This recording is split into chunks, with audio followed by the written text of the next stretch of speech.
وعلیکم السلام ورحمۃ اللہ وبرکاتہ۔ محترم بھائی کہتے ہیں جی ایک آدمی تہجد کی نماز پڑھ کے وتر پڑھ کے فارغ ہو کے تو مسجد میں آتا ہے اور ابھی اذان میں 4-5 منٹ ہیں تو وہ تحیت المسجد پڑھے گا یا اذان پڑھ کے تو اذان کے بعد تحیت المسجد پڑھے گا پھر سنتے پڑھے گا؟ نہیں محترم بھائی، جب وہ اذان سے پہلے مسجد میں آ گیا ہے اور ابھی 4-5 منٹ ہیں یعنی آپ نے جو بتایا ہے تو وہ آتے ہی مسجد کی 2 رکعتیں پڑھ لے جی، اس وقت پڑھ لے 2 رکعتیں، پھر وہ اذان دے، اذان کے بعد صرف فجر سے پہلے والی 2 رکعتیں یعنی سنتیں وہ یہ ادا کرے گا، پھر تحیت المسجد ادا کرنے کی ضرورت نہیں ہے۔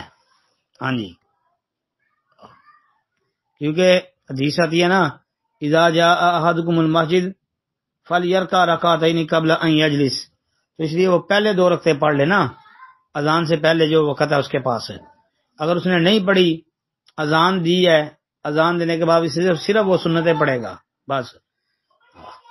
ہاں یہ یاد رکھیں کہ اگر ایک بندہ فجر کی سنتیں گھر میں ادا کرتا ہے، گھر ادا کرنے کے بعد وہ مسجد میں آتا ہے تو ابھی جماعت کھڑی ہونے میں وقت ہے تو پھر اس کو چاہیے کہ 2 رکعت پڑھ کے بیٹھے۔ السلام علیکم ورحمۃ اللہ۔